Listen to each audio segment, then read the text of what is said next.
मेरे दोस्त president Donald Trump, my true friend, Prime Minister Modi. দশকে দশক গর্ব করে বিশ্বের বৃহত্তম গণতন্ত্রের মুখোশ পরা দেশটির মুখোমুখি এখন এক অস্বস্তিকর বাস্তবতা। বন্ধ হচ্ছে দরজা, চেপে আসছে নিষেধাজ্ঞা। ওয়াশিংটনের আকাশ থেকে এবার বজ্র নেমেছে ভারতের ঘাড়ে। 19 মে স্থানীয় সময় সোমবার যুক্তরাষ্ট্রের পররাষ্ট্র দপ্তর থেকে ছোড়া হলো এক কড়া বার্তা। ভারতের একাধিক ভ্রমণ সংস্থার মালিক, নির্বাহী ও জ্যেষ্ঠ কর্মকর্তাদের বিরুদ্ধে আরোপ করা হলো ভিসা নিষেধাজ্ঞা। কেসারের শেকড় থেকে শিখরে যুক্তরাষ্ট্র আর বসে নেই। একের পর এক অবৈধ অভিবাসনের ঘটনায় সহায়তাকারী যে কোনো পক্ষকে এখন আইনের আওতায় আনছেন তারা।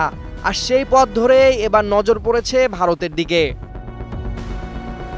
বিবৃতিতে যুক্তরাষ্ট্র স্পষ্ট বলেছে, ভারতে অবস্থিত তাদের দূতাবাস ও কনসুলেটগুলো প্রতিদিনই মানব পাচার ও অবৈধ অভিবাসন ঠেকাতে কাজ করছে এবং যারা সচেতনভাবে এসব কার্যক্রমে সহায়তা করেছে তাদের বিরুদ্ধে কঠোর পদক্ষেপ নেওয়া হচ্ছে।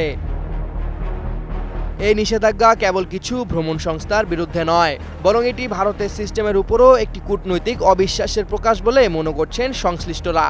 বিশ্লেষকদের মতে এই পদক্ষেপের পেছনে রয়েছে আরও বিস্তৃত একটি রাজনৈতিক ও নিরাপত্তাজনিত উদ্বেগ, যার কেন্দ্রবিন্দুতে রয়েছে বাংলাদেশের ক্ষমতাচ্যুত দল আওয়ামী লীগ ও তাদের পালিয়ে বেড়ানো নেতারা। ভারতে আশ্রিত প্রায় 1,43,000-এর বেশি আওয়ামী লীগ নেতাকর্মীর উপর ভারত সরকার এখন কঠোর অবস্থান নিয়েছে। পশ্চিমবঙ্গ, ত্রিপুরা, মেঘালয় ও অরুণাচলে আশ্রয় নেওয়া এই নেতারা গত 9 মাস ধরে দেশটির অভ্যন্তরে রাজনৈতিক আশ্রয় খুঁজছিলেন। কিন্তু এখন ভারতীয় প্রশাসন স্পষ্ট ভাষায় জানিয়ে দিচ্ছে, বিদেশি অবৈধ নাগরিকদের থাকতে দেওয়া হবে না। ফলে পুশব্যাকের সংখ্যায় পালিয়ে বেড়াচ্ছেন এরা। এখন প্রশ্ন উঠেছে, এই বিপুল সংখ্যক আওয়ামী নেতারা যাবে কোথায়? বিশ্বব্যাপী কঠোর অভিবাসন নীতির বাস্তবতায় হাতে গোনা বিকল্প রয়ে গেছে। আর এই সংকটেই ভর করে আবার সক্রিয় হয়ে উঠেছে কিছু ভারতীয় ভ্রমণ সংস্থা, যারা গোপনে অর্থের বিনিময়ে এসব নেতাদের যুক্তরাষ্ট্রসহ পশ্চিমা দেশে পাঠানোর পথ করে দিচ্ছে। যুক্তরাষ্ট্রের এই সিদ্ধান্ত তাই কোনো সাধারণ অভিবাসন বিরোধী নীতি নয়, বরং একটি সতর্ক সুরক্ষা ব্যারিকেড। যেহেতু এখন একের পর এক আওয়ামী লীগ নেতা ভারত ছেড়ে আমেরিকা কিংবা ইউরোপে পাড়ি দেওয়ার চেষ্টা করছেন, যুক্তরাষ্ট্র তাদের অনুপ্রবেশের সম্ভাবনা ঠেকাতেই ভারতীয় ভ্রমণ সংস্থাগুলোর উপর নিষেধাজ্ঞা দিয়েছে বলেই মনে করছেন আন্তর্জাতিক বিশ্লেষকরা। সূত্র জানায়, প্রায় 50 জনের বেশি নেতা ইতিমধ্যেই আমেরিকা ও ইউরোপে প্রবেশে সফল হয়েছেন, বাকিরা সেই চেষ্টায় রয়েছেন। এদিকে ভারতের জন্য দিন যেন একেবারেই ভালো যাচ্ছে না। এক সময়ের সাবঅল্টার্ন নেতা এখন একের পর এক আন্তর্জাতিক কেলেঙ্কারিতে জর্জরিত।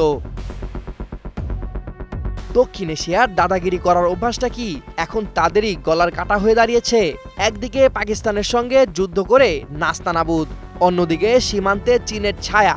এখন আবার যুক্তরাষ্ট্রের মতো একসময়ের ঘনিষ্ঠ মিত্র দেশও নিষেধাজ্ঞা দিয়ে কপাল পোড়াচ্ছে। মোদির বিশ্বগুরু হবার স্বপ্ন এখন যেন ভিসা গৃহবন্দী হওয়ার দুঃস্বপ্নের রূপ নিয়েছে। ভারতের কূটনৈতিক হাড়গোড় যেন একে একে ঘুরিয়ে দিচ্ছে বৈশ্বিক বাস্তবতা। জাতিসংঘে মানবাধিকার প্রশ্নে সমালোচনা, জার্মান ও কানাডার সঙ্গে দ্বন্দ্ব, আর এখন এই নিষেধাজ্ঞা। এ যেন বিদেশ নীতি নয়, বরং বিদেশে লজ্জিত হওয়ার প্রতিযোগিতা। ভারতের পররাষ্ট্র মন্ত্রণালয় এখন পর্যন্ত এই ভিসা নিষেধাজ্ঞা নিয়ে কোনো সরাসরি প্রতিক্রিয়া দেয়নি। যে দেশ হাসিনা সহ তার নেতাকর্মীদের আশ্রয় দিয়েছিল, এখন সেই নেতাদের কারণেই কূটনৈতিক ব্যাকফুটে ভারত। অনেকের মতে যুক্তরাষ্ট্রের আন্তর্জাতিক নীতির চোখে ভারত এখন লাল নিশানায়। সামিউল জয়, 21 টেলিভিশন।